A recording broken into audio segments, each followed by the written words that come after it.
This is Miss Anna, and I want to begin by saying something that used to be obvious before it became controversial. A boy needs his father to talk to him. Not about sports, not about careers, not about the general architecture of becoming a responsible adult in the broadest possible sense, about women, about relationships, about what to look for and what to look out for, and what the difference is between a woman who will build something with him and a woman who will dismantle him while he is too young and too inexperienced and too convinced of his own invincibility to see the dismantling happening.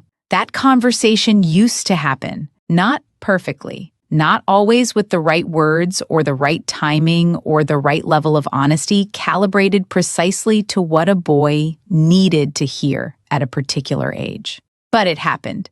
Older men passed something to younger ones, a working knowledge of the territory, a map drawn by someone who had already walked it and knew where the ground dropped away. That conversation has been systematically discouraged, dismantled, replaced with a silence that is dressed up as progressivism but functions as negligence. Boys are growing up without the map, and then everyone acts surprised when they walk off the edge of something they were never warned about. I am not surprised, and today I am going to have the conversation that fathers are not having with their sons. Not because I am replacing the father, but because someone has to say it. And the boys who never heard it from the man who was supposed to say it deserve to hear it from somewhere. So if you are a young man watching this, this is for you. And if you are a father watching this and recognizing yourself in the silence I described, it is not too late. Have the conversation. Your son needs the real version of you more than he needs the careful version. Here is what he needs to hear. The first thing your father should have told you is that how a woman treats the people who can do nothing for her tells you everything about who she is, not how she treats you. In the beginning, she will treat you well. In the beginning, everyone treats you well because in the beginning, you are new and interesting, and the relationship has not yet required anything difficult from either of you. Watch how she treats the waiter, the cashier, the person at the customer service desk who is doing their best inside a job that does not pay them enough to absorb the impatience she is directing at them. Watch how she speaks about her friends when those friends are not in the room. Watch how she treats her mother. Because whatever that relationship contains is a preview of something you will eventually be on the receiving end of once you have been in her life long enough to become ordinary. The woman who is warm to you and cold to everyone else is not a warm woman. She is a woman who is performing warmth for an audience of one because you currently represent something she wants. The performance will continue as long as the wanting continues. When the wanting shifts, the warmth shifts with it. And you will be standing there wondering what happened to the woman you thought you knew, not understanding that you never knew her. You knew her performance. The woman whose warmth is consistent, who treats the person who can do nothing for her with the same basic decency she extends to the people whose opinion of her she cares about, that is character. That is the thing that does not disappear when the relationship gets difficult or boring or expensive or inconvenient. Look for consistency across contexts, not just the context in which you are watching. The second thing your father should have told you is that a woman who does not respect her own father will not ultimately respect you. This one is uncomfortable. I know that it touches on dynamics and histories and complicated family situations that deserve nuance. And I am not dismissing any of that, but nuance is not the same as blindness. A woman's relationship with her father is the original template. It is where she first learned what men are, what they are for, whether they can be trusted, whether they stay, whether their presence represents safety or threat or disappointment. That template does not disappear when she starts dating.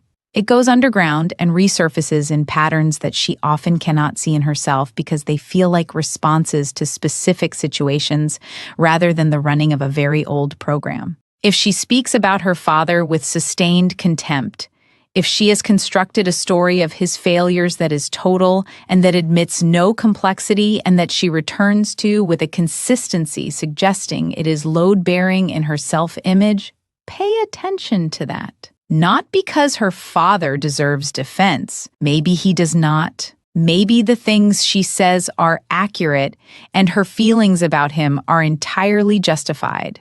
But watch how that contempt lives in her. Whether it is a wound she is working through or an identity she is organized around. Whether she is someone processing a difficult history or someone who has made the difficulty of her history the lens through which she sees every man who subsequently enters her life. You will be the next man in her life.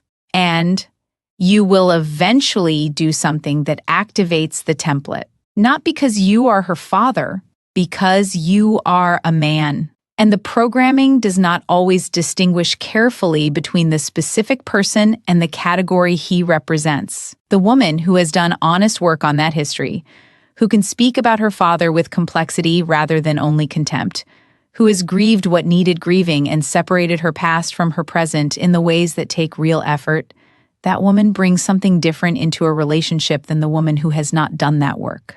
It is worth knowing which one you are dealing with before you are several years into finding out. The third thing your father should have told you is that a woman who is never wrong is a woman who will never grow.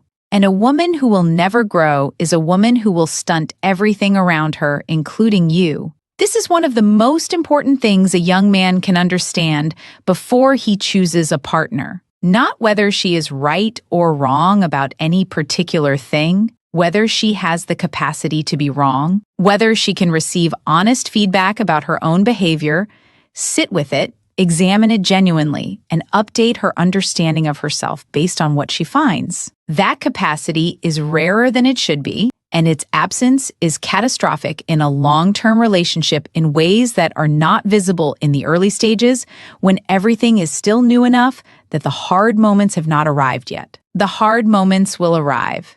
They arrive in every relationship that lasts long enough. And when they arrive, they require something specific from both people. The ability to look at their own contribution honestly. To say, I was wrong about that. I handled that badly. I did something that hurt you, and I understand how, and I am going to do differently. A woman who cannot do that will transform every difficult moment into a referendum on your failings. Every conflict will have a shape where she arrived correctly, and you arrived as the problem, and the resolution requires your acknowledgement of this. Every hard conversation will end with you holding responsibility that was not entirely yours, because she is constitutionally unable to hold any of her own. And you will start to believe it. Over time, with enough repetitions, the story that you are always the one who needs to do better becomes the water you swim in. You stop being able to see clearly what is yours and what was handed to you. And the man who entered that relationship with a basically healthy understanding of his own character comes out the other side confused about who he is. Find a woman who can be wrong, whose identity does not depend on being right, who can hear a hard thing about herself and stay in the room with it rather than immediately dismantling it or redirecting it back at you. That woman is someone you can build something honest with. Because honesty requires the ability to receive it in both directions. The fourth thing your father should have told you is what pursuit is supposed to feel like and when it has become something else. You will be told that love requires effort. This is true. You will be told that worthwhile things require persistence. This is also true. And these truths will be used, sometimes deliberately and sometimes not, to keep you in situations that have moved beyond the healthy pursuit of something real into something that is costing you in ways that are not sustainable and are not producing what effort and persistence are supposed to produce. There is a difference between pursuing a woman who is worth pursuing and pursuing a woman whose unavailability is the entire point. A woman who is worth pursuing has genuine interest in you that she may be expressing carefully because care is appropriate before you know someone well. Her hesitation, when it exists, has a quality of genuine consideration about it. She is deciding, and the deciding has an arc. It moves somewhere. It does not simply recycle indefinitely while you keep demonstrating your worth without the equation ever resolving. A woman whose unavailability is the point gives you just enough to justify continuation without ever delivering resolution. She is warm when you are about to give up and cooler when your investment is secure. She creates an emotional economy in which your job is to perpetually earn something that perpetually remains just out of reach. And she is often not doing this consciously, but the effect on you is the same whether she is aware of it or not. The signal that you have moved from healthy pursuit into something else is specific. You can feel it if you are paying attention. It is the feeling of working harder and getting less, of your investment increasing while the return does not move in proportion, of the moments of warmth feeling like payment for the next period of distance, rather than the genuine expression of something growing between you. When you feel that, believe it. Not what she says about how much she cares. Not the explanation for why this particular moment is difficult, but it is definitely going somewhere. What you feel in the actual pattern of what is happening between you over time. Pursuit is supposed to feel like two people moving towards something together at different speeds. It is not supposed to feel like one person running in place while the other person watches. Know the difference before you have spent years learning it. The fifth thing your father should have told you is that a woman who tries to separate you from the people who love you is showing you exactly who she is. And who she is someone you should not be with. Full stop. This one needs no nuance. There is no version of a woman who systematically works to distance you from your family, your friends, the people who knew you before her and will know you after her. That is a version you should be standing next to. It does not always look like control. That is how it sustains itself. It looks like concern.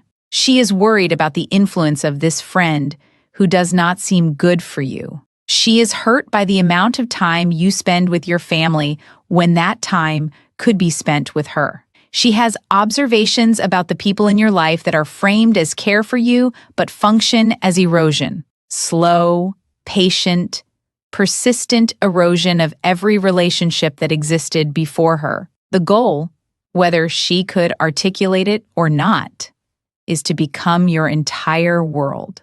Because a man whose entire world is one woman is a man with no witnesses, no people who knew him well enough and long enough to tell him when something is wrong, no outside perspective that is not filtered through her, no anchor to who he was before she became everything. That is not love. That is the architecture of control wearing love's face. The people who love you, your friends, your family, the ones who are not motivated by anything except the fact that they have known you and cared about you for years, those people are not threats to a healthy relationship. They are its witnesses. They hold your history. They can see you clearly in ways that someone who met you recently and wants something from you cannot always see you. Protect those relationships. A woman who asks you to choose between her and people who loved you before she arrived is a woman who is showing you what the rest of the relationship will require of you. Believe that showing. The sixth thing your father should have told you is about the woman who is right for you. Because this conversation is not only about what to avoid. She exists. I want you to know that clearly before the list of things to watch for makes you feel like the right woman is a myth or a standard impossible to meet, or a combination of qualities that does not exist in an actual human being. She exists. She is not perfect. She is a person with her own history and her own blind spots and her own ways of being difficult that you will encounter soon enough once the relationship has lasted long enough for both of you to stop performing your best selves exclusively. But she is right for you in ways that matter, and the ways that matter are specific. She makes you feel like yourself around her, not a better performance of yourself, not the version of yourself that has been carefully curated to maintain her interest. Yourself, the actual one, with the parts that are uncertain and unimpressive and not always adequate to every situation. She has seen those parts, and she is still there, not tolerating them. Actually, there, she does not require you to be smaller to make her feel bigger. There are women whose sense of themselves depends on managing you, on being the one who knows better, who leads, who holds the power in the dynamic. Being with a woman like that means spending your life making yourself less so she can feel like more. The right woman wants you at full size. Your success is not a threat to her. Your strength is not something she needs to diminish in order to feel her own. She is honest with you, even when honesty is uncomfortable. Not cruel honest. There is a significant difference. She tells you the true thing because she respects you enough to believe you can handle it. She does not manage you or protect you from information she thinks might destabilize you. She trusts you with reality, and that trust is one of the most intimate things one person can offer another. She chooses you daily, not dramatically, quietly, in the ordinary moments when choosing you means prioritizing the marriage over her immediate comfort. When it means showing up for you in the ways you need, rather than only the ways that are convenient. When it means treating your well-being as something that genuinely matters to her, not as a performance of caring, but as a real organizing principle of how she moves through the life you are building together. That woman exists. She is worth being patient for. She is worth refusing to settle before you find her. She is worth becoming the kind of man she deserves, which is the work that runs alongside everything I have said today. Because this conversation goes in both directions. Everything I have described, the consistency, the honesty, the capacity to be wrong, the respect for the people who matter to him, the daily choosing, those are not only things you look for, they are things you become. You cannot attract and hold a woman of genuine character by being a man of convenient character, by showing your best self until the relationship is secure and then relaxing into something less. The right woman will see through that, and she will not stay. Become the person you are looking for, not as a strategy, as the actual project of your life. The man who does his own honest self-examination, who can be wrong and say so, who treats people with consistent decency regardless of what they can do for him, who protects the people he loves and is honest with them even when honesty is uncomfortable. That man does not struggle to find what he is looking for, because what he is looking for recognizes him. Here is what I want every young man watching this to take away. The conversation your father did not have with you left a gap. And the world is very happy to fill that gap with versions of this information that either tell you women are the enemy or tell you that none of what I have said today is real, and you should ask nothing of anyone and accept everything as equally valuable and equally wise. Both of those fillings are poison. The truth is in the middle. Where it usually is, women are not the enemy. The right woman is the best thing that will ever happen to you. She will see you in ways that no one else does and stand beside you in ways that make you capable of things you could not have managed alone. That is real. That is available. And it is worth protecting by being selective about who you offer it to and patient about when. Selectivity is not cruelty. Knowing what you are looking for and refusing to settle for something that does not meet it is not arrogance. It is the application of the same good judgment you would apply to any other significant decision in your life. Your choice of partner is the most significant decision in your life, by a distance that is not close. Treat it accordingly. The father who should have told you this did not tell you. I do not know why. Maybe no one told him either. Maybe he told himself you would figure it out. Maybe he did not have the words or the courage or the relationship with you that would have made the conversation possible. Whatever the reason, you are hearing it now. Do something with it. This is Miss Anna, and I will be back with more of what nobody else will say. Subscribe if you are ready to keep hearing it.